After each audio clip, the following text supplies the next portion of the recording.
take questions from the floor, guys. Well, you got to 7. That's what you guys have been hoping to do. It's always an adventure, though. Yeah, it's always an adventure. We made it getting old real fast. I actually watched the last play this time, though. Why this time? Well, it was only 11 seconds. And it was a long way to go, so gotta see this one. Talk about, you guys have a winning season, you have a bowl bid, it's all for sure, and I know you've been confident the whole time. What does that mean for this Well, program? it's I don't think it'll really soak in, as I told the seniors at the meeting, that they don't really, I don't think, have, they're excited and realizing a goal that you set for yourself is real positive, but I don't think they really get it yet. But they'll always, it's just like I told them, I said, they talk about the Pony Express and all that, guess what, they're going to talk about you guys, from here on. And I really believe that, 10 years from now, it's going to be, the Chris Parr, Emmanuel Sanders, instead of, the other guys that we always hear about. When did you mention that to them? Was that last night? Yeah. Before the game? Let's talk about Marcus. Yeah, We've been Marcus. watching that in practice and you put him in. Yeah, well, Kyle threw the ball, didn't throw it like he normally throws it in, we throw a little pop fly. And he kind of threw a line drive. And Marcus wasn't ready for it. He almost got it as it was, but if he just threw it like he did in practice, we would have caught it. Is that like a one-time only deal? No, I don't think so. You could put 3 guys out there and I think he might still catch it. Yeah, exactly. Is there any sense that you guys got to 6 faster than you thought we were going to, that you have to expend so much to get to that point that maybe these last 2 games were harder than you thought they would have been? The guys really hung in there both weeks, Marshall and this one, I think you see that we still need, to be physically better. But, the kids just played hard and they just kept believing that they're going to win it. And, we almost, right up until the onside kick last week, I was still thinking we'd find a way to win that one, And that's what you got to have. Eventually you're going to have the opportunity to get and mature. We've got a lot of freshmen, true freshmen, and sophomores. When these guys are seniors, they know how to do it. And then we've added another 2 or 3 classes with it. That's what it's about.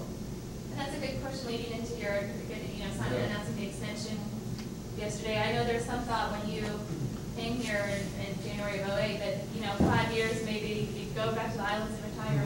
Has anything changed with that mindset? Well, this has been really a neat experience for me because I knew that I came here for a reason, and one day I'll share all that with you why. I don't really care to do it right now, but I came here for a reason specifically, and I really feel that this is a special group of guys, and I've been on a lot of teams, a lot of winning teams, but these guys really have honored the Spirit of God, to be quite honest, and it's very interesting to see happen. And I know that you hear this all the time, but this is very. I'm really proud of the guys and how they have respected each other and how they've learned to love each other, and that's really a neat deal. And it's meant a lot to me to see the alumni and to see the surrounding people that are just as thrilled as the players, and that's a special time, a special deal. And, it only happens to me in these situations where you've been losing for so long. It makes it really special when you get it turned around. And that's why you sought it out. But was that a surprise to you? When you well, no, it's not a surprise. I knew that it would happen. I just didn't know when. I think I shared with you that I thought we would win 4 or 5 last year, and if we had beat Houston, beat Tulsa, you might have won 1 or 2 more. But the spirit of the locker room wasn't ready for that, and it is now. That's why we won 7. Can you talk a little about the difference in this attitude and culture between when you came here and today, when you guys are? Well, I'm gonna be honest with you. I didn't really see a player laugh or have fun until maybe the 2nd game this week, game this year. To be quite honest, I never been through anything like that. It was like they're browbeat, worse than any place I'd ever been. I mean, we try to make it fun, we try to do it, but it was almost like they didn't trust us. The players didn't trust the coaches, you know. And said, oh, you know, they'll turn on us like everybody else did, you know. But, you know, when we went UAB, that was the first time that I really felt, I told the kids this last night, the locker room at UAB was where it happened. Hey, Jim, can you talk a little bit about Manny's season and what he did today in the game for you? I tell you what, he has helped himself so much. You know, he was thinking about going pro last year, and his decision and the courage to come back and believe in us as coaches and believe in his teammates, that says a lot about Emmanuel. He's a big-time player, and he makes big plays in big games. I mean, you see that catch today I mean, that's not unusual. He does that every day in practice the same way. I mean, he's the real deal, and I couldn't be happy for his family because, you know, to get suspended and not do it, and so many kids now, I'm almost going to get out of here, you know, forget about it. You know. He came back and worked harder, and now he's a champion, and that's pretty awesome. What do you improve his game on? I think, again, he didn't know how to lead, you know. He tried to say all the right things, do all the right things, but he wasn't leading, you know. And he was the best player last year, too. I mean, no surprise about that. But you got to know how to lead within the group, and he's learned how to do that. You know, when you have to have a big play, he makes, you know, big plays, and somebody in the National Football League is going to really appreciate him for the next 7 or 8 years. This is a little bit off topic, but the 57-yard field goal, that kind of, you just think Matt could hit it, or what was the line? Well, we knew that he'd hit every day. You know, usually in practice, he goes 63, 64 yards, and we had the wind behind us. And I kept telling him all year, I said, now, you got to be ready because I'm going to give you a shot now before this season's over.